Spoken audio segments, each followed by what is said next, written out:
Benfica Podcast is one of the founding members of Benfica Independent. Benfica Independent is an independent platform made by fans for fans, and in it, you can find our podcast along with many other podcasts, along with articles of opinion, video segments, and much, much more. We're also on Patreon, patreon.com/Benfica Independent, with exclusive contents for our patrons. Hasta que no estás aquí dentro no sabes la grandeza de este equipo. Sí, es un club que tiene una grandeza que no se comprende si no estás aquí dentro.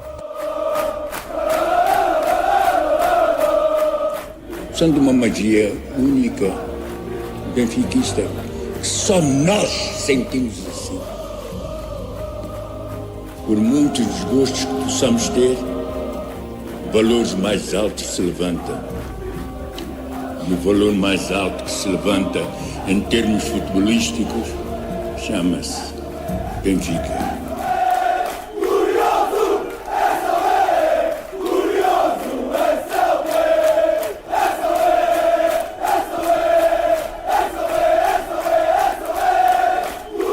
Quero o Benfica intimidar o adversário.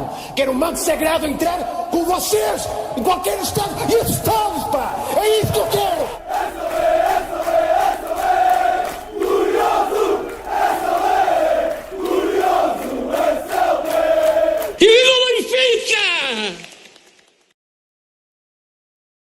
Hello, can you hear me? What's going on, everybody? Welcome to another edition of the Talking to the Dog Benfica podcast. My name is Alfredo Fumasic. What's going on, everybody? Episode 487. My wife told me not to scream. I already broke that rule. So much for that. Here we are, episode 487. We got the full house today. Dave's back. Dave, what's happening, brother? What's going on? Good to be back here. We missed your stats. Missed my stats. I missed being on, talking with you guys last week, but feeling much better here and good to be back with the entire gang this week here. And Cristiano's here. How you doing, Cristiano? I know that you haven't been feeling too well. How you been?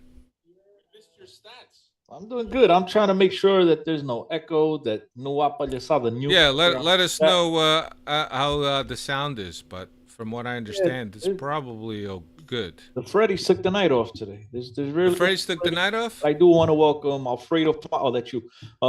Justin Aragão, Cindy So, Johnny C, David de Oliveira, Cristiano Oliveira. I want to welcome all you guys to the chat. Thank you very much for putting up with our nonsense. And smash that like button.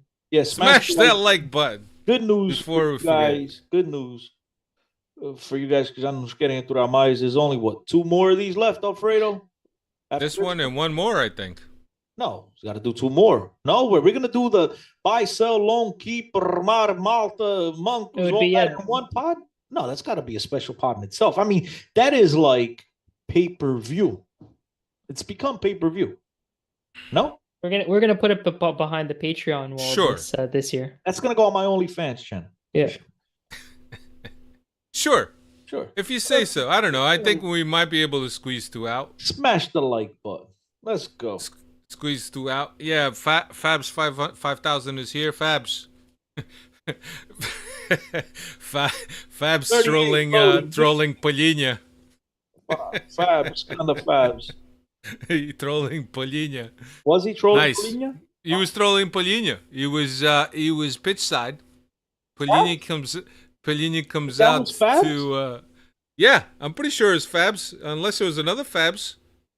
Fabs, was that you? Confirm, please. So this Fabs was what he told Polina, Sporting Ilvana's loan, something like that. Yeah, I think so. I think we're talking about the same guy, Fabs. The only Fabs I know. There's a lot Fabs of 5,000.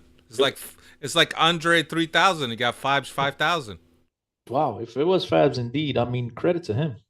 God bless.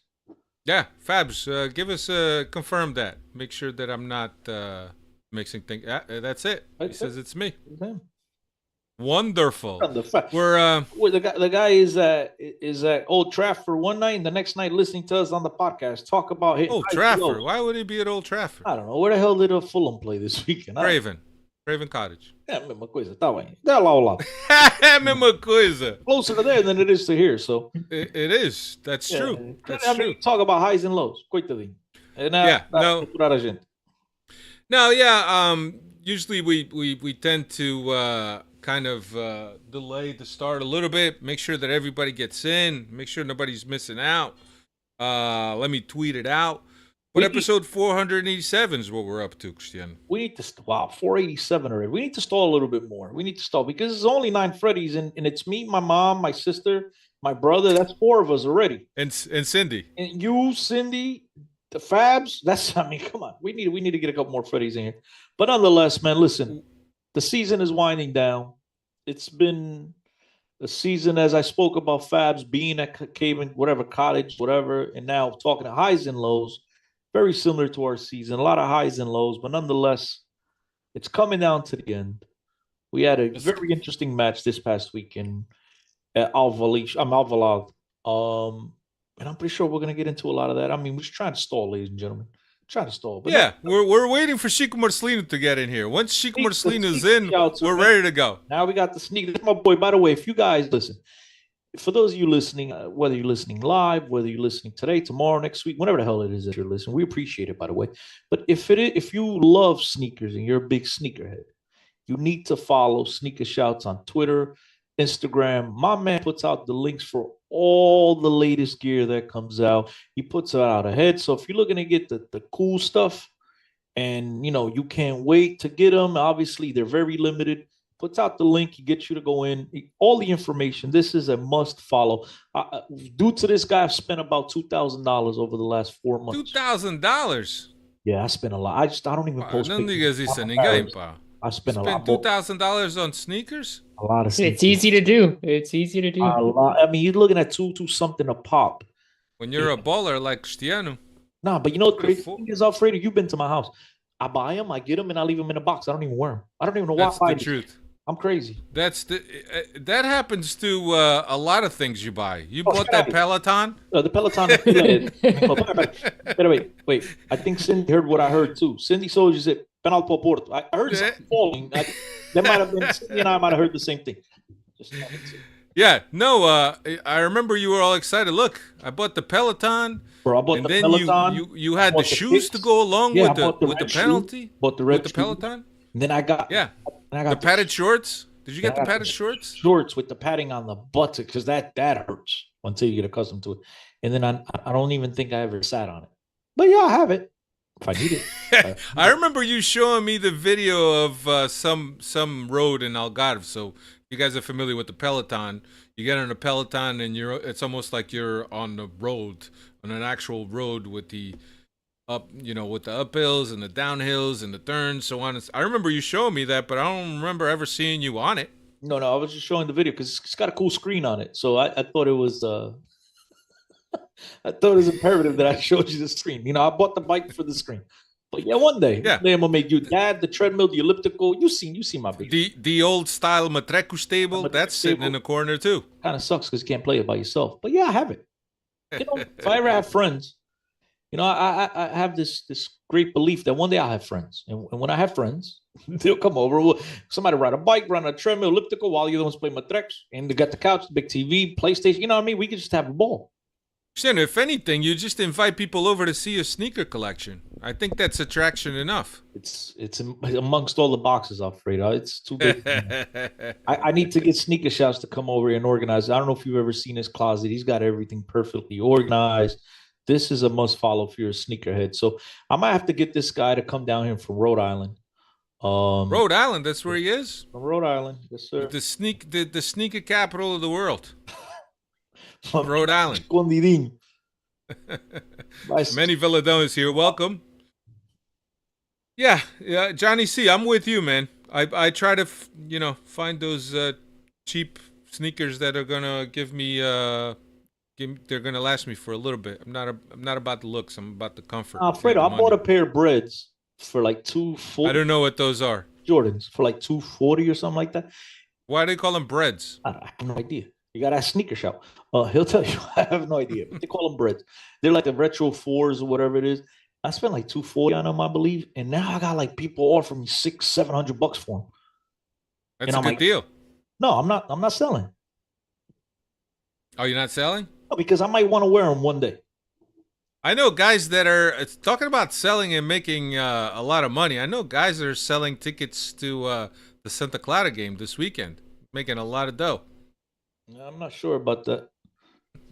I'm not sure, to be brutally honest. Anyway, let's get going. I mean, they should. I mean, you're talking about once in a lifetime. It's a once in a lifetime opportunity. It's a game where Benfica could, not could, but they should. They should clinch 38. Obviously, Benfica's gone 4 years without winning a title, so it's important. It's going to be one of those magical nights if Benfica handles their business at the Estádio da Luz, Alfredo. You're going to be talking about, if you're president, you're going to be talking about this night for the rest of your life. Without a doubt, it's a once in a lifetime opportunity. Sneaker Shout says bread equals black and red. So bread. There you go. See, I thought it was like bread, like bone. BREAD, bread. It's just bread. There's no A. Dave, you're up things in Canada, no, Dave? I mean, you guys up there, you guys wear these with the big rackets on the bottom, so you walk in the snow, right? Something like that with the snowshoes, the tennis rackets at the bottom, so you don't sink. Oh yeah, we got to get a sneaker show for the snowshoes up here.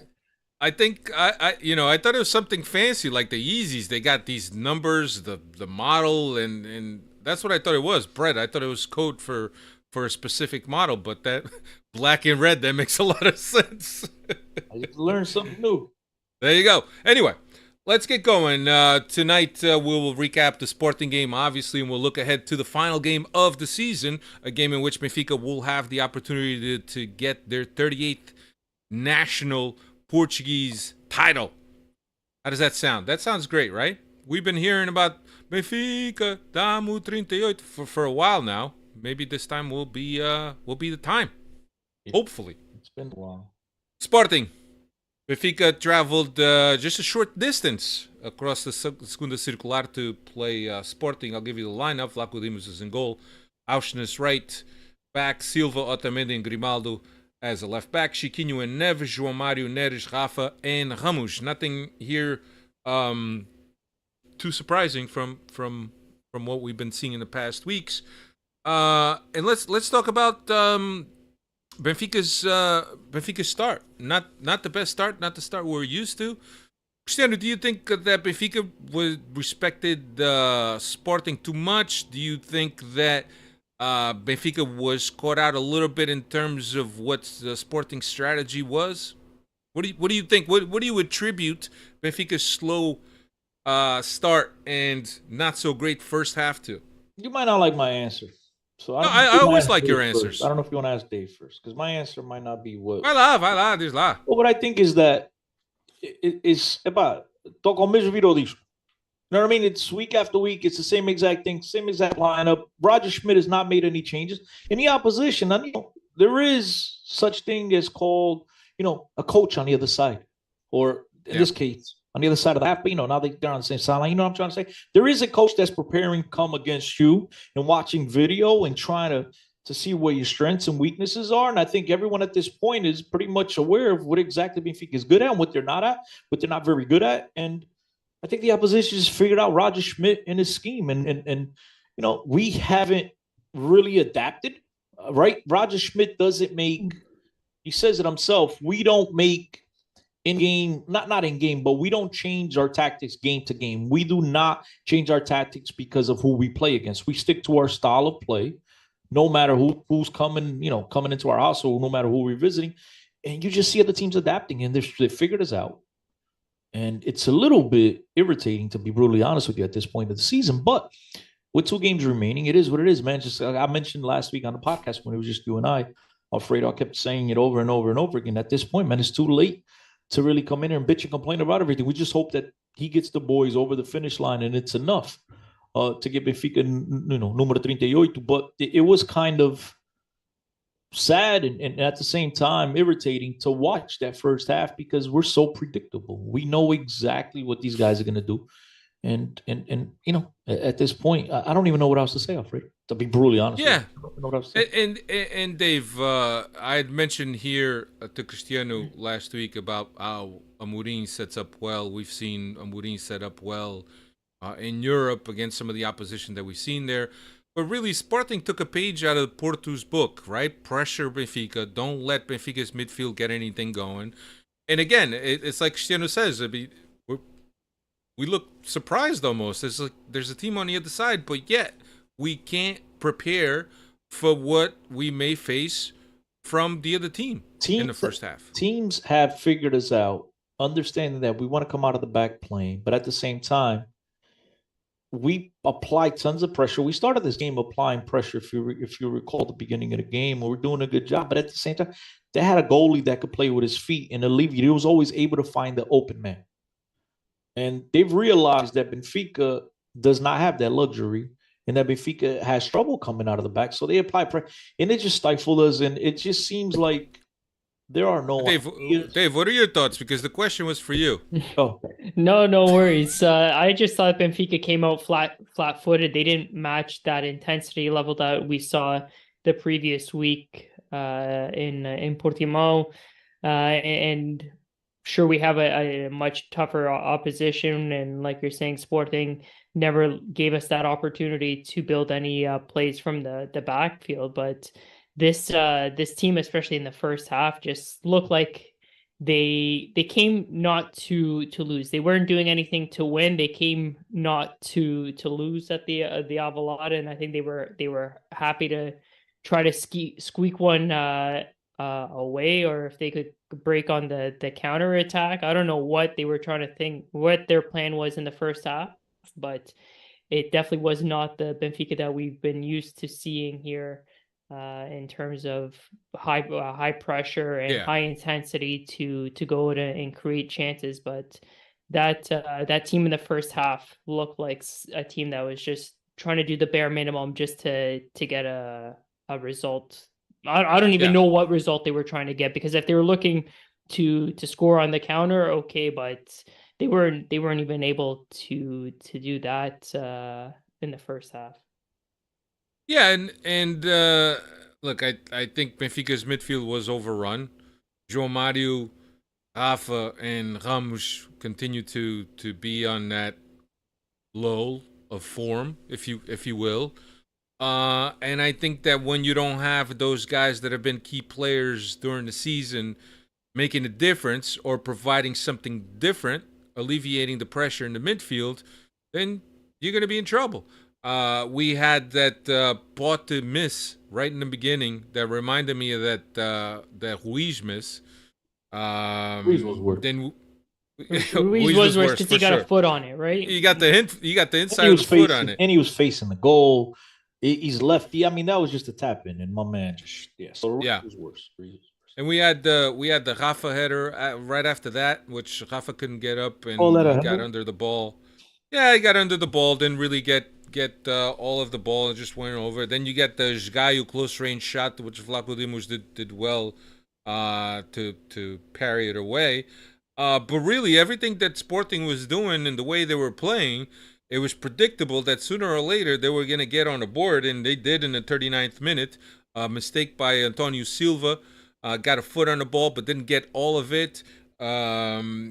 Sporting was able to recover. Trincão was able to recover the ball. Vlaco Dimos had a close range shot. He parried the ball, but the ball got loose, and then Trincão just went around him and scored. And look, I don't think anybody watching the game was surprised by Sporting's goal, because Sporting had the upper hand on Benfica for most of that half. And then in the 44th minute... But I was surprised, though. Go ahead. I was surprised. I understand Porto, Jesus Christ.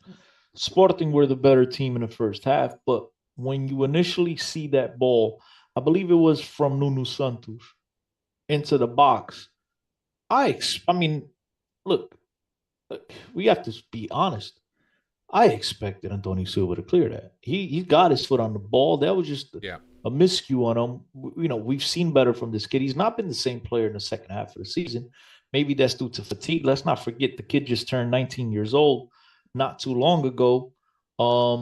So this is, totally new to him. Fatigue, the pressure, and mistakes happen to veterans. And so let alone youngsters like him. But let's be fair, Antonio Silva should have done better with that clearance. He does Yeah, no, I agree. What's his name? What's the dude's name that scored? What's his name? Trincão? Trincão never gets to that ball. He shoots the ball, quick reaction, shoots it on Blanco Dimas. I understand. Look, maybe Blanco Dimas could have done better. Maybe he could. I think it was a quick reflex. Man just went down on his knee, got the ball. Yeah. I know some people are calling for him to grab it, and you know me, man. I've been I don't want to call it a critic, but I've not been a guy that's been a huge Vlaco Dimos fan over the last couple of seasons, as we all know, listening here on the podcast, all you guys are aware of that. But I think it's a little bit unfair. The dude, it was a quick reaction. He just, he got his body in the way. And then Trincão got the rebound and he tucks it away. But I just thought that Benfica, again, it's those, what we call it in tennis, Dave, the unforced errors. I thought that was an unforced error by Antonio Silva that clearly gave these guys a scoring opportunity. And not that Benfica was playing well, not that Sporting were not the better team at that point, which they absolutely were. But again, I thought that was a gift by Benfica in their defense. Yeah, and and to add insult to injury, in the 44th minute, Sporting would get the second goal, this time off a set piece, and Grimaldo was beaten. Let me ask you a question: how does a guy like Grimaldo end up marking one of the big Sporting players? Yes, give me a day. Yeah, okay. Ask any of you guys could answer. Miscommunication. Yeah, it has to be miscommunication. But it's like Roger Schmidt. We could call Roger Schmidt stubborn until the cows come home, but not even Roger Schmidt's stubborn ass is going to draw up a play where 5'4" Grimaldo is going to defend one of the center backs. That has to be pure communication, but miscommunication by everybody. During the week, as you're watching film and you're watching set pieces, there has to be guys that are assigned to look for these guys, right? Whether it's Coates, whether it's another center back, you look for center backs because these are the guys that can get up in the air, that can hurt you. So there has to be, as you mentioned, maybe some miscommunication how Grimaldo ends up marking, or even, I don't know if he was playing in a zone or what he was, but he got beat, and I don't think Vlaco Dimas could do much about that. I'm rewatching it here. Yeah, there's no.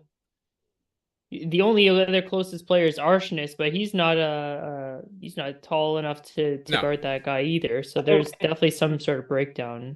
And Grimaldo was going backwards too, so it's kind of hard to jump as high as you can going backwards as well. But nonetheless, he was going to get beat there regardless. Yeah, let me ask you guys this: how were you guys feeling at the half? Benfica not playing well, Sporting up 2-0. Were you guys convinced that, okay, well, this is going to be for the birds, we're going to win it next Sunday? Or did you think that Benfica could come back and maybe show something? And I was with you. We watched the game together, even though we weren't paying that much attention to the game at the time. But going into the half, Benfica as I mentioned, Benfica not playing well, down 2-0. Second half, man, we would hope that we'd have one of those Rui Vitórias second half. I'll tell you exactly what I was thinking. I was agradecer a todos os deuses neste mundo that we had another game left at the Estádio da Luz coming up, and that the title was still under our control. Honest to God, I mean, because until that point, nothing led you to believe that Benfica was going to turn things around in the second half. And they didn't. They even took a while, and it wasn't until Roger Schmidt made some crucial changes, changes that we've all called for, going for over 2 months now. 3 guys that, yes, they had a huge part in getting Benfica to that 10-point lead, and we should not forget that. Okay, they've been catalysts for most of the season, but the fact of the matter is that they've not been good. They have not been as consistent. I don't know if it's fatigue, call it what it is, the pressure. I call it players just coming crashing right back down to earth to exactly the players that we all expected to be who they are. They're showing who they exactly are. I think what they were doing before was Rafa, not so much, because Rafa obviously goes through these highs and lows, but the other two in particular, I think they were having the best season of their careers. You know what I mean? João Mario scored more goals this year than he's done in the last 10 combined. So, I mean, that doesn't show anything. I don't know what does. But nonetheless, Roger Schmidt took a while to realize, or if he did, he's just being stubborn as hell. But he finally realized that he had to make a change, get these guys off the pitch, because if you're bringing in the bodies that he brought in, even if they're not playing well, they're putting in the shift. They're putting in the effort. Yeah. They're moving around, getting into situations, into positions that where they could cause danger. And that's exactly what happened. That's changed the game, was really those substitutions. Bringing in Musa, a player that stretched the field, a player that put pressure on the opposition center backs and allowed Benfica time and space in order to push up. That was the change in the game. And it took him a while to do it. And you guys know I'm not a Musa guy. But the guy change of pace. I got to be honest. I think that I was surprised as everyone else that his first substitution was João Mario. So Ba went to the right back and Auschnitz went to João Mario's position, which I feel actually Auschnitz came to the left and Neres went to the right, which is actually the spot where Neres feels most comfortable in. And right away we started seeing a lot more. I thought that both Chiquinho and João Neves were caught in possession quite a bit in the first half. In the second half, they were releasing the ball a lot quicker. But yeah, I mean, it was the substitutions, like you said, the 66-minute Musa for Ramos, Guedes for Rafa, and it was, you get a shot of those guys on the bench, and I'm thinking, man, I thought I'd never see this. But like you said, Cristiano, we've been clamoring for for those guys to get some bench time for quite a few weeks now, if not months. We've gone into our biggest games of the season down the stretch against Porto, Braga, even though we manhandled Braga, but it's a relatively easy game, a lot easier than we all expected.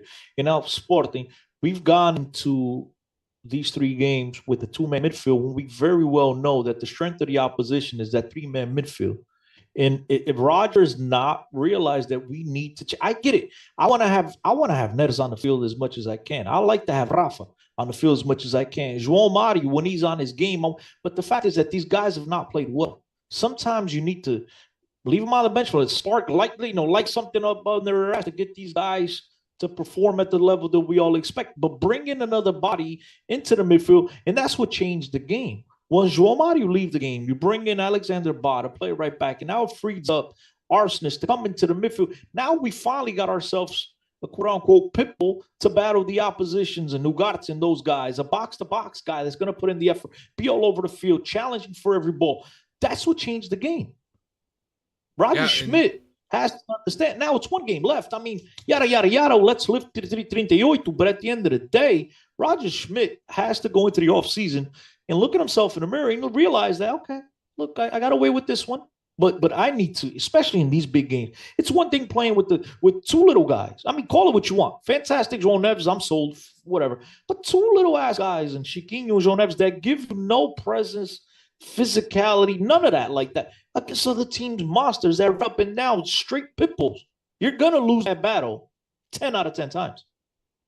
But I think that just speaks to the team's overall depth too, right? We knock on wood, we got one game left here to go, but I think if we still had another 5 or 6, it would be a little bit more concerning here, especially with the lack of depth in some of these positions. So I hope this is first year in Roger. We got to also think that this is first year of the Roger plan or the Roger Schmidt era here, right? So we're one game away from becoming champions, which is ultimately an achievement at the end of the day. If you would have told us at the beginning of the year that we'd be champions, it would be an achieved on that mark. But I think they have to go into the offseason prepared to spend some money and build on this depth, because I don't think they can get away with it 2 years in a row, especially if they're thinking they're coming back with all these same guys here. But they definitely need to go and spend some money to shore up some depth in these positions here, or else we're really just getting by the skin of our teeth here. We're crawling over the finish line, but at the end of the day, it is what it is. But you guys know, Dave, throughout the season, we've come on here and we've said, look, Tino's spectacular at one part of the game, but he lacks in another part of the game, right? And in the games against the Monkus, game that Benfica understands and knows that everybody's going to sit back and we need to penetrate and break lines, right? You might be better off sitting Tino. But a game like this, of this magnitude, with the players that Sporting has, Tino has to be on the field. That's a miscalculation by Roger Schmidt. Tino absolutely has to be, because we need some physicality in the middle of the park. And he's the only guy, aside from Marsnes, but Arsene is not really that type of player. Tino is more of a guy that's going to challenge for every ball. He's supposed to be Arfeja, right? And we playing with two guys that, to put it lightly, are center mids. They're not defensive center mids. They're not attacking center mids. They're just center mids. Guys were supposed to, their strength is supposed to be with the ball at their feet. And God bless little Jon Snow. My man is out there, heart on his sleeve, and he's challenging guys that are 3 feet taller than him, it seems. He looks like a 12-year-old, and my man brings it. But bringing it and having that physicality in games of this magnitude is two different things. And I just think, again, in a game against like Santa Clara at home, I can totally understand Benfica sitting a Tino for a Chiquinho and a Neves. In a Neves tandem. And it's because Benfica's going to have the ball. Benfica's going to have the ball 85% of the time. But now in the game, like we're doing on the road, it just made no sense. And I'm not trying to play the Monday morning quarterback stuff because it's a lot easier to talk about afterwards. You know how I feel. I've said this over and over. It's been 10 years that we're doing podcasts. You know exactly how I feel. I just didn't understand that by Roger Schmidt. Yeah, just getting back to the Rafa, João Mário, and Ramos. Nick Villadão makes a great point. He says Rafa, João Mário, and Ramos were a huge part of getting a 10-point lead, but they were also part of the reason why we only lead by 2 points currently. Yeah, that's a valid point. I think that Rogers... Hã? Não foi o que eu disse ainda há bocado. Não sei o que foi qualquer coisa assim. No, but read the comments, by the way. Read some of the comments from the Fred, because they're phenomenal, man. Join us here every week. And yeah, SLBES, this team doesn't believe in itself. They should have beaten Inter and been in the the final. They're not living up to their full potential. I agree. I mean, I think that this team is crawling across the finish line. I think that if you have another 5 games left, I don't know if this team makes it. I really don't. Deltaska, whatever, says, I think Roger will be a coach to win against weak sides most of the time because they don't have the talent to counter our game plan. But against these sides next year will be hard. I mean, look, it's premature right now because we don't know what type of investment Benfica is going to do. I mean, they could get a bunch of cracks and all of a sudden East Monks by Passari La Piora, Benfica is going to be dominating these games a little bit more. But yes, I understand, like at least this year, he's shown that in these decent games against harder competition that yes, he's not made the right at least judgments. Nick Valadon's blueprint is out on Arias. High pressure, force the ball back to the goalkeeper who isn't good with his feet. Cindy Souza says Adi has to go. Aussie Benfica, man, Aussie Benfica. Yes, we love our fans. Players don't feel Benfica like fans. Porto does not want to lose at the loose. Sporting didn't want Benfica celebrating a lot. Always our attitude costs us. Yeah, I mean, something we've talked about instead of us pushing ourselves, our style, our personality, our DNA on these teams, it's they that do that. Carlos, I thought they'd come back. I guess that was answering your question when you're asking if we had any belief at halftime that Benfica would have come. Carlos' answer is Carlos is always, he's the glass half full type of guy. Carlos is Mr. Positivity. Carlos Amato says, I thought they'd come back. These games have always been weird. He's right. I mean, we say it all the time. Form and all that stuff in these rivalry games, it all goes thrown out the window. Like we expect this totally opposite of anything you expect from these games. So, Tatiana P. Yeah. Well, I was today in the Estadio de Luz, and tickets are almost all gone. So this is crazy. I think they might be gone. É o jogo do título, pá. Agora vamos para ser todos. This is the hottest ticket in town this weekend. Forget Coldplay. This is the game. This is the event to be at, bro. I know people out there are selling it for tickets for a good penny. This week, vamos levar todas as camisolas or cleaners to get the cobwebs out. Everybody's coming out today. This weekend, Saturday. Oh man, those shirts are out. But look, just getting back to the game. But yeah, a much different Benfica in the second half, and part of it. Look, Benfica never plays by themselves, right? There's always a team on the other side, and a lot of it was Sporting. It was impossible that Sporting was going to be able to keep up the pressure in the way that they did in the first half in the second half. So they kind of they're winning 2-0 also. So they don't need to press. They just need to wait for Benfica, and I think that Benfica took advantage of it. Musa coming in. I think the first time Musa touched the ball, he almost scored a goal. He took off from the halfway line. He almost scored a goal on a good shot. But and that was a corner, by the way. It was a corner. It got called a goal kick. He got his fingertip on it. He got his fingertip. Yeah, but that's another guy that we've been clamoring for to get playing time. But here's the thing, and now I don't want to get too ahead of ourselves, but the last game. He's definitely not sitting Ramos because Ramos is still in a fight for the Pichichi. Yeah, but he's not getting. He's not going to get it now. Yeah, I think it's 21-18. So 21-17, right? Or is it 18? Okay, he's got 18. 21-18. Yeah, but he doesn't but score. You know, Taremi's going to score at least 9 penalties in this. Yeah. 9 goals at least. 9 penalties. Taremi. At least all replays, replays of penalties. Yeah, but 2-1 by Auschwitz in a play that was after a PK that was missed. Thankfully, Auschwitz was able to put that away on a follow-up. Would you call that a penalty? Yeah, I would call it a penalty. Hey, yeah, he goes for the man. If you think there was sufficient contact there to call that a penalty on that was the Nuno Sancho ball, right, where he's got a hand on his back. No. The Auschwitz before the goal. Auschwitz goes in, he misses it, and get up from the floor. Then he gets to the end of another cross and headers it with his shoulder. I gotta take a look at that. The thing is, shocker here, we don't see too many replays of that foul. It looks like it's shoulder to shoulder, if I'm not mistaken, but I haven't seen too many. Take a look again, Dave. The thing that I wanted to mention is that Auschwitz, instead of staying on the ground complaining with his arms up and to the referee, he gets up and he follows up and he ends up getting a goal. But he did, Alfredo. He stayed on the ground and he realized. No, but he got up and oh shit, let's go. Yeah, like that. He got up and he played. But look, I was glad that we were able to get the tie at least. At least it was the worst. It wasn't the worst thing that could have happened to us, but really, I mean, if you have to choose between a loss and a tie, I'd rather take the tie any day. Even though either one would have been, I don't think it would have mattered as long as Benfica wins this last game, obviously. But yeah, I would have liked to have come out of there with the win and celebrating the title. But unfortunately, it wasn't meant to be. But I think that the goal in the second goal at the time that it came, it shows a lot about this team, the resiliency of the team.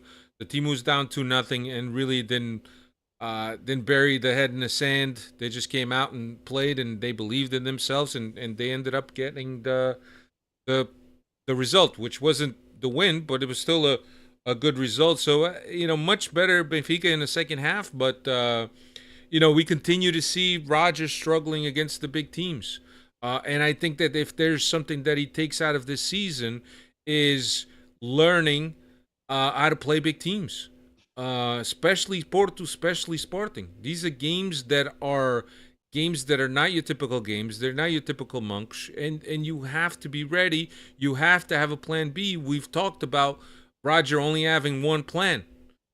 He doesn't have a plan B.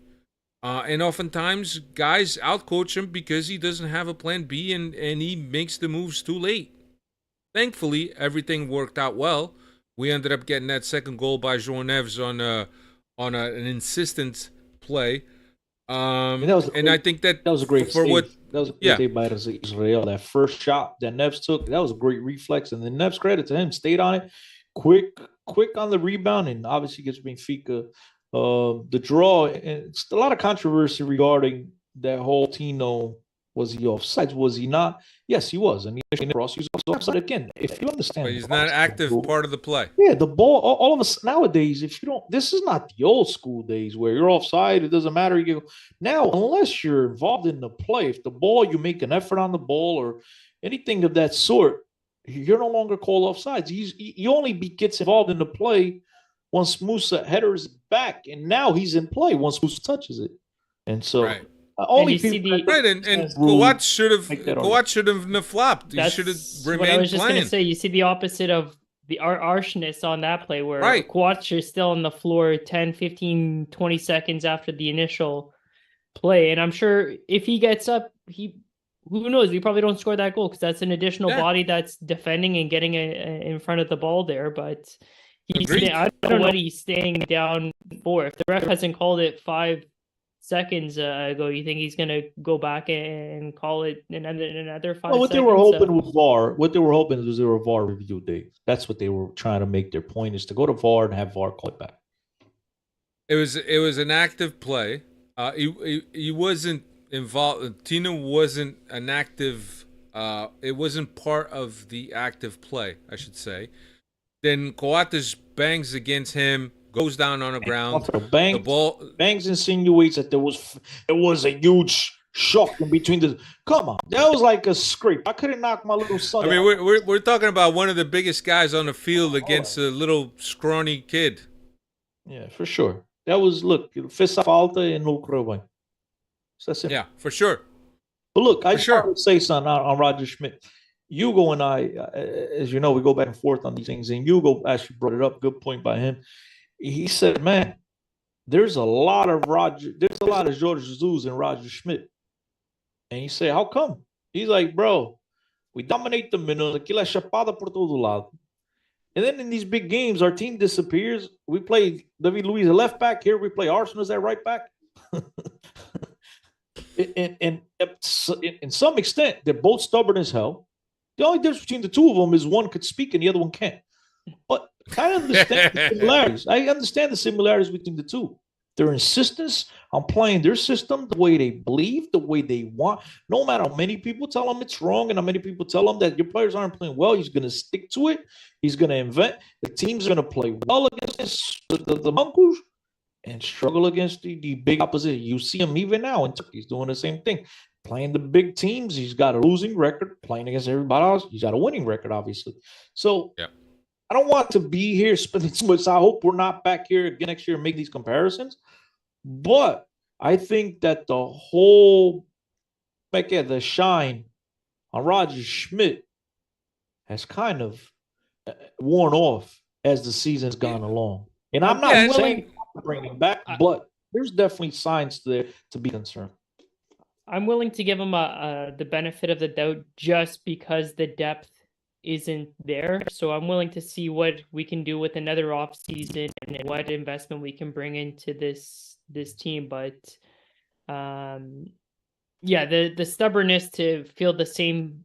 It's basically, did you win last week? Yeah, okay, then we're keeping the same 11. Doesn't matter how we won last week. We're keeping the same 11 if everybody is still healthy to play this week, because we've been talking about having João Mario sit, Rafa sit, Ramos sit here for God knows how many weeks, and I'm not expecting it now to change with one game left against Santa Clara at home in the potential title clinching game, but God knows we've needed some changes to this starting 11, and whether or not we have the depth is another question, but I'm willing to give Roger the benefit of the doubt here with another offseason, and hopefully an offseason where we're investing into the squad, and hopefully at that point he has some more options off the bench where he can rotate his squad. And maybe this is a good reminder and a wake up for him too, that he can't play the same lineup for 34 match legs in a row and expect the same intensity and same results week in and week out.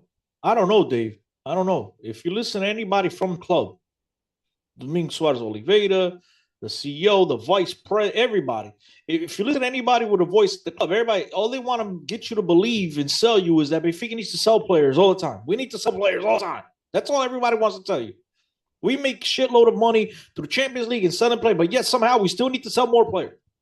And it's just like, And you bro, got the empréstimo obrigacionista. that shit, I don't know what the hell that means. So, Cristiano, what that means is that, like, to me, Benfica will allow Benfica will never got a allow loan. you. Okay, I'll explain it to you, Cristiano.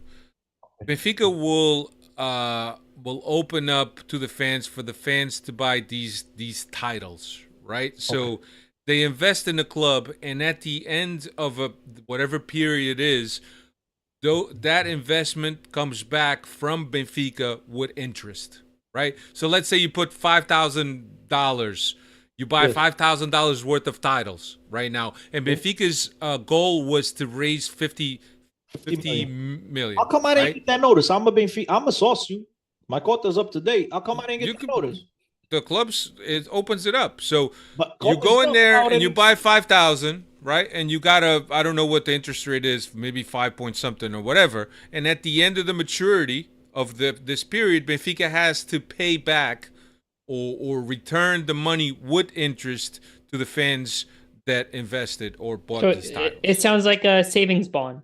But wait, that's what it is. But isn't that, unless you're Sporting, isn't that what loans are? You have to pay them back? You have to pay back all loans unless you're Sporting. Yeah, but the idea is that they're raising capital that they don't have right now. Instead of where's the money? This is all to say, where's the money gone? Where's the Enzo Fernandez game? Why do you need to have a 50 million empréstimo obrigacionista? If you made a lot of coin from the Champions League, you made a lot of coin for Enzo. What's the need? What's the need? I made the math. I did the math a couple of weeks ago on the podcast. So you were up to 90 on Darwin, right? You sold for 120 after paying off River. That's another 90. That's 180. You made 71 last year that we lost to Liverpool, right, in the Champions League. You made another 73 this year. That's another 140 plus 180. Make the math. Where's the money going? Yeah. Where's all this? Why is that we got to get these crazy loans? Why is it that we got to sell players? I mean, where's the money really going? I would love to. Yeah. I mean, unless you're paying off some kind of Luis Filipe debt that he left, I don't know. No digas. But look, I think in the beginning of the season, I have to say that my expectations for Roger Schmidt was just for him to come in, change the mentality of the team, change some things around, have a competitive team. I have to say, if he wins the title, he has superseded my expectations. Obviously, as a Benfiquista, you always hope that you win the title, but you have to be realistic, right? You got a foreign coach, you got a lot of new players, right? Your squad isn't as depth as you would hope to be, especially in certain positions. And then you got Diogo Gonçalves, you got Chiquinho, you got your brother there from Gafanha, Gil Dias. And you got a few players that you feel that don't fit in this team, and when those players leave, there's a gap in there. You can't fill them in. João Neves was a great surprise. He came out of nowhere, but he's only really made his mark in this final month of the season. He's only been a starter for 4 games, if I'm not mistaken.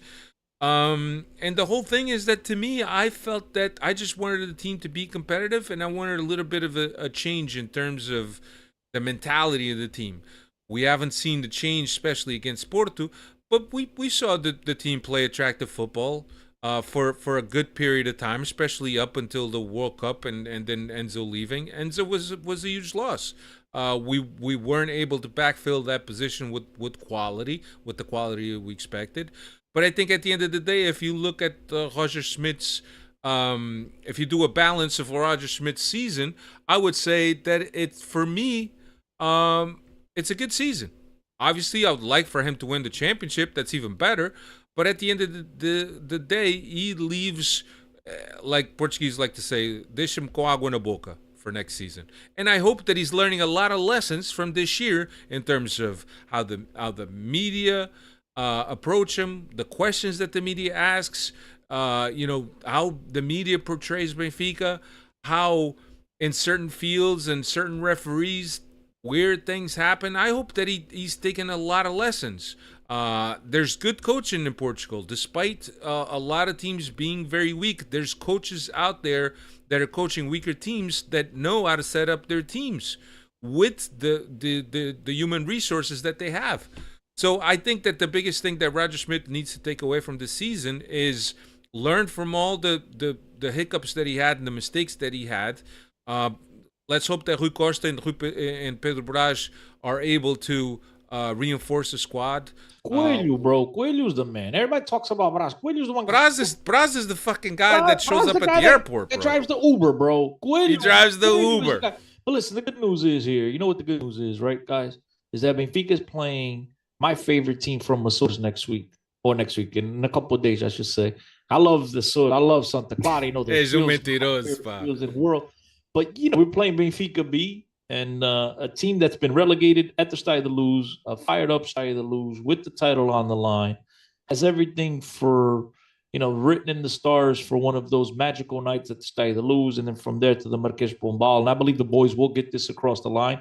We will have more time here on the Benfica podcast in the next couple of weeks to talk about a lot of these things these worries that we've really been trying to talk about lately. But I think right now, Alfredo, let's focus on the positives. We'll do a lot of those mancos, keep, sell, buy, loan, pura polado, all that conversation in the next couple of weeks. But I think the boys now have to flip the page. Yeah. What's happened in the past happened in the past. They are one game away. Okay. At worst comes to worst, draw away. Obviously, we want the 3 points, and I believe Benfica will get the 3 points, at least 4-0. Let's try to lose on Saturday. And let's focus on that. The boys will be ready. Roger Schmidt will have the boys ready. Again, if you're not going to be up for a game like this with the title at the line, 65,000 screaming fans, that's Estádio da Luz. Bro, I don't ever want to see you in a Benfica jersey again. I don't even want to see you in a Benfica picture in the future. I don't want to see a picture of you if you can't get up for a game like this. Dave, stats on this game so we can move on. Yeah, quick stat here. João Neves was the youngest Benfica player to start in the Derby since Renato Sanchez in 2015-2016 season. He also scored his first goal with the senior side, and he was the fourth youngest Benfica player to score against Sporting at 18 years, 8 months old. Yeah, let me read a couple comments here before we move on. Aussie Benfica says, in the famous pic of Pep punching Coates, we don't see Coates flopping, and there's a lot more contact than that. Yeah, that's for sure. Johnny C says, I agree with Dave. I think losing Enzo and the lack of depth has become more apparent as the season progressed. Detashka says, we can't blame depth when we lose against Chaves. Fair point. Eric, system works when you have Enzo, who does everything. Doesn't work with Chiquinho. Yeah, another one. Johnny C also makes another great point, Alfredo. He says the tie, he's talking about Sporting, right? The tie was huge because Santa Clara has to win for us to lose the title now. Unless Porto goes on this magical 15-0 victory and Benfica ties Santa Clara 2-2 all of a sudden. That type of stuff, right? They'd have to win. That's the only way Benfica loses title. So that's a great point. Let's not even get to that point, please. If we're tying against Santa Clara in a game that means nothing to them, we don't deserve to be champions. Win, and that's all. Fabs is saying that the money has gone to the Tremosas and the Minis for the Sueca modalidade. Aussie Benfica says money probably going to DJ Kamala. He's going to get the crowd hyped up on Saturday. Team pays lower interest to investors than what banks would charge them. It's better to pay investors than the bank, says SLBEES. Yeah, Timo's is like the CD, certificate of deposit, or bond. Yeah. Isto é tudo mal tido. Cala, pá.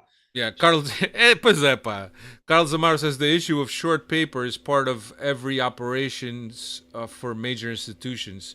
It's a way of getting cash where capital is tied up. Yeah, cash flow. Oh, this capital's like 340 million tied up. Yeah, tied up, man. Tied up. Anyway, last game of the season, Santa Clara. Santa Clara. Diogo. Yeah, Diogo chora. Better late than never, Diogo. There you go. We got because we know Teremi scoring 14 PKs. Yeah. Santa Clara happens this Saturday at 3:30. I think the league just announced the schedule for the last fixture of the season a few days ago. So hopefully all of you guys that were making plans to be in Lisbon over the weekend, I hope you didn't count on the game being on Sunday, because if you did, I am sorry. But yeah, Santa Clara has already been demoted. So really nothing to play for. Um, but I agree with Chris, man. As a team in front of your fans, with the expectation that you need to win this title against a Santa Clara team that really doesn't have much to play for, that they're probably coming to enjoy the party. Hopefully, I'm thinking. Vai haver mala. Nah, well, no, because you can't offer Santa Clara a mala because Santa Clara is like a satellite team of Benfica. It's like Portimonense. Oh, I would take it, knowing I was gonna lose anyway. Like, yeah, para perdermos, you expect, like, it's not like, yo, I rigged it. Like, I was gonna lose. Yeah, não posso ganhar os campeões. Take it. Yeah, what's the mala going to be used for? To upgrade the drainage system and when they're in the second division? See, doesn't it? Take the money for the drainage Dave, system. não sejas mal, Dave. Why you be like that? We got to get these in because next season we're not going to be playing them unless it's in the Taça. So we're gonna play. Got to do all the upgrades now while they can. Yeah, Noah Zorian teams in the Premier Liga next season. It might not even be. Yeah, Marítimo just is hanging by a thread. Also, I think, right? Yeah, they got to play Estrela, so there might be no island teams. They got to go to the playoff. Yeah. They got to go to the playoff, which is a shame. Those island teams are always pleasant.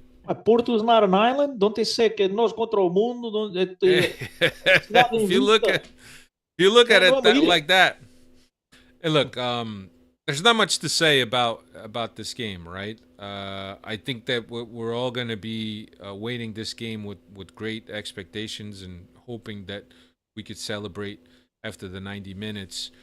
I think that it's been a long time coming for us Benfiquistas. It's been 4 long years, and we weren't used to going this long without a title for a while now. And I think that the season that we've had, all of the refereeing mistakes, the behavior by the Porto bench, Sergio Conceição, that other little whatever Chihuahua. You call that, the Chihuahua. It's been a long season. I got to be honest with you. I think during this off season, I gotta do a little bit of I need some introspective thinking about whether I'll continue to follow the Portuguese league or I'll always follow Benfica. But I think that sometimes and when you're on Twitter, it's tiresome, man. It's exhausting, and mentally is not good, man. It's not good because you go on Twitter and you barely see anything that's positive. There's infighting. There's the clubismo. Guy, it was a penalty. It wasn't a penalty. Fomos roubados. O VAR. It takes a toll on you after a while. And while sometimes Benfica losing and not playing well is also exhausting. I mean, this type of stuff where you turn on Twitter and there's nothing positive on Twitter, man. And it's just, maybe I just need to leave Twitter. But, I need to do some thinking on the off season in terms of, what direction podcast is going to go, or even if it's worth to still have the podcast. You guys know I love doing a podcast. I love hanging out with Dave, and I love hanging out with Cristiano. But sometimes I think that for the mental sanity, I think you need a little of a break, a little bit of a reset. I hope that the off season will provide me that, and I'll be energized to come back. But I've been thinking more and more about the future of the podcast lately, just because of everything that goes on in Portuguese football. It's just not appealing. It's not attractive. The shit you see week after week is just, it's frustrating, man. And I don't know if I need that type of negativity in my life. I'm usually a very extremely positive person and always like to look at the cup half full. But it's just emotional tolling. Seeing the media, seeing the double standard when it comes to Porto, seeing everyone and their mother attacking Benfica. It's just, I don't know, man. It's just something that's kind of weighing me down a little bit, and I can't wait for the season to be over. and I hope that we lift the title at the end of the 90 minutes, as I mentioned on Saturday. So, but thank you for allowing me to get that off my chest. But it's been jump off the nearest bridge, man. Give me a second. It's been something that I've been thinking more and more these days. I know. We've had that conversation. We've had this conversation, yeah. And I think I spoke to Dave also. I already told you what to do. You need to listen to Manu. I need to get off Twitter. That's what I need to do. I've actually taken a break. You know, I'm a Twitter whore. I absolutely love Twitter. Been on that shit, seems like, for the last quarter of my life. But yeah, you need to sometimes just take a step back and just, you see this with athletes and coaches and whatever, people in professional sports and acting and all that stuff, music. You got to keep a very small circle. Forget the noise. And, at the end of the day, I had a friend of mine who once asked me a very important question. I looked at him with 3 heads, like, what are you talking about, dude? But fast forward a couple of years later, it's like, oh shit, the dude was on. But a friend of mine asked me at Red Bull Arena, he said to me, Cristiano, do you love football? Or do you love Benfica because of football? Do you love football because of Benfica? Something along those lines. I said, come on, man, I love football. Come on, it's football. I followed, because remember at the time I was doing different shows and whatever. And then you fast forward, and it's like now all I really pay attention to is, in terms of soccer, it's Benfica. So I guess I love football because I love Benfica. You know what I mean? I watch Formula One. I've actually myself with doing the things because, like you said, you need the Portuguese football is so toxic. You need to pay attention to other things. I watch Benfica, and I know it's not a commercial for the league at all. Okay, it's not a compliment. I don't watch Portuguese football unless it's Benfica game. It could be, but the wannabe classic Porto Sport, I don't care. I don't watch because I know what the outcome is going to be. I know by me watching these games, all I'm going to do is get irritated, and it's going to make my blood pressure up. So, bro, just it is. I watch Benfica. The game is over. I turn off because if you've noticed, I don't see this, and I could be wrong, guys. And I know the Freddies, you guys are smart people, and you pay attention to football worldwide and stuff. And if I'm wrong, please correct me. But the Portuguese league, I don't see this in any other sport, in any other league. The Portuguese league, or I should say the Portuguese television media, whatever, before the game is even over, por favor, fiquem atentos. We're going to talk about the lances polemics in the game. Like, wait, the game ain't even over, and you want to talk about polemics already. Yeah. That's all these people want to talk about. This just nonsense. Yeah. Was this a penalty? Oh, dude took a deep breath. Do you think that meant that he hates the coach? Like, what? It's crazy. That shit would never fly over here on this side of the pond here. But and look, the biggest thing is that I pride myself in being informed and being in the know in terms of Benfica, in terms of Portuguese football, because I want to be educated when I come on a podcast and I talk about Benfica and the Portuguese league, right? But what that does is that begs me to be involved and to be up to date with everything that's going on as it comes to Portuguese football. And I think that's great, Dave. Alfredo, espera aí. Diogo Reis saying, Alfredo, hire an assistant for Twitter. Are you volunteering, Diogo? Because Alfredo will take you up on it. Go ahead, Alfredo. I'm sorry, continue. No, I think that you have to be in the know and you have to be exposed to those things and you have to read those things in order to come on here and be able to talk educated about the topics that are up for discussion. So I expose myself to all that media and all the Portuguese league coverage, regardless of where it comes from. So I'm exposed to all of that. The angry vitriol, the hate, the clubismo, the dissecting of plays frame by frame, the opinions of guys on. What do you, like Stina mentioned, the guy took a deep breath. What do you think that means? What is this? What is that? It's the refereeing inconsistencies. Is the VAR, and I'm all for VAR as long as it's being used well. But if you guys been following the podcast, when the VAR came along, I said the VAR is only going to be as good as the guys that are controlling it. Because at the end of the day, those guys are still going to make a decision. So, I don't know. But anyway, everybody knows we need to win against Santa Clara. I hope that everyone that's listening has some kind of a plan in terms of where they're going to be, and I hope that they get out there, they put on their jersey or they put on their lucky cuecas, and go out, man. Go celebrate with another Benfiquista, man. If it's a friend that you haven't spoken to in a while, give him a call, man. Ask him if he wants to watch the game together, because I don't want to jinx it, but I think that the title won't escape us. I think it will be very, very hard for Benfica to let slip this title at home against a Santa Clara team that has nothing to play for, against a Santa Clara team that has strong ties to Benfica historically, I should say.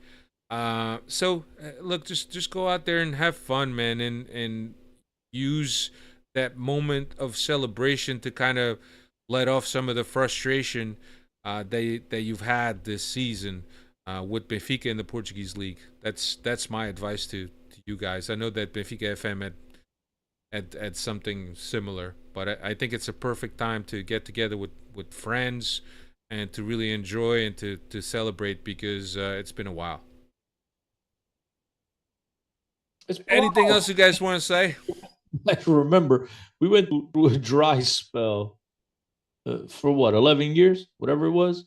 So you never know, man. Things are always around the corner. I mean, if one of these allegations sticks to the club, because we see Bushkas every day, I mean, we might, so enjoy it. Enjoy the one we can, because obviously we live in the present and nothing is guaranteed.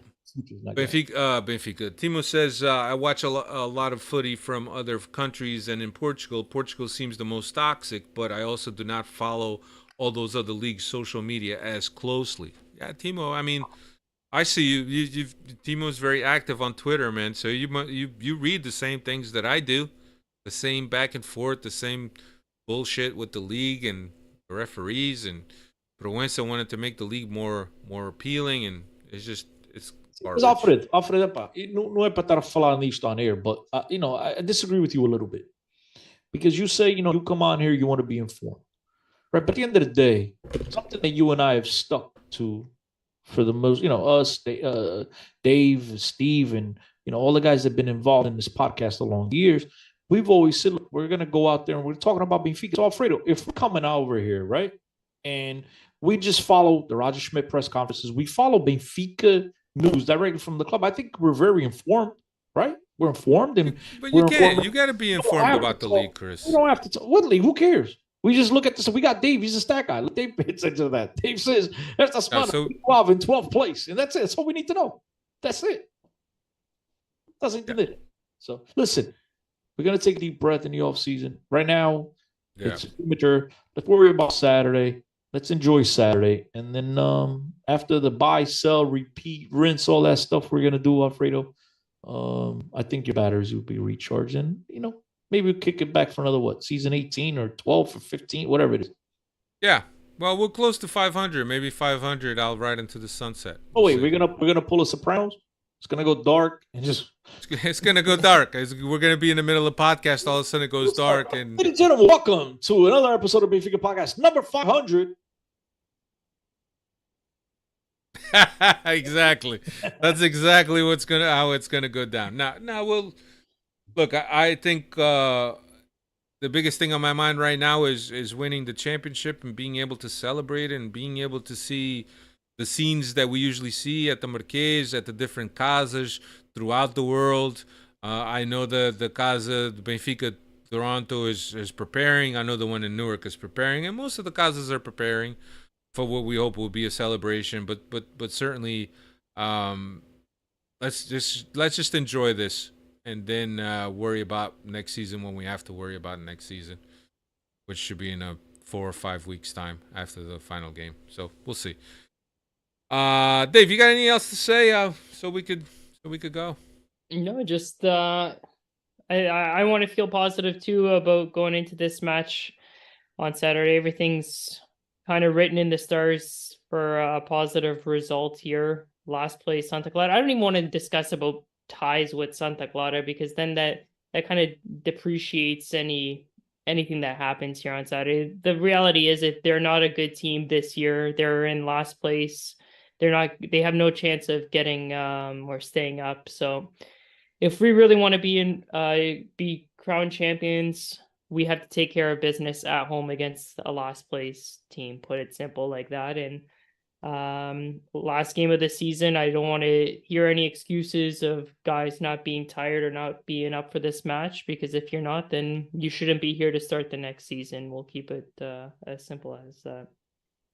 Alfredo, Dave just thinking to himself, well, no podcast next year. I guess I just got to follow the Texeras in the rock in the broom game. What's it called? What's that? The curling. The curling. That Dave's gonna get into curling. You got that shit all wrong. They're not even Texeras. What are they? Seixeiros. Seixeiros. Teixeiro. It sounds a lot. It's very close. But yeah, the Portuguese national team follow them, right? What's they're phenomenal. Dave, you're gonna get into that, right? But we'll be back on a podcast, Dave. Don't stress. We'll be back. Danny C is saying Benfica's gonna win 4-1. 4-0, 4-1. Tamo malucos. 4-0, bro. 4-0, 4 golos do Gonçalo Ramos para passar para frente. Mike Madeira says, I look forward to this podcast. I hope this time off, once we are champions, yeah, vamos ver. I saw champions. Vamos ver, pá. All I could think about right now is Saturday's game and celebrating the title and just stepping away for a sec. That's all I'm worried about right now. Olha, chegou ao mesmo tempo. Take care, everyone. Have a great one. See ya.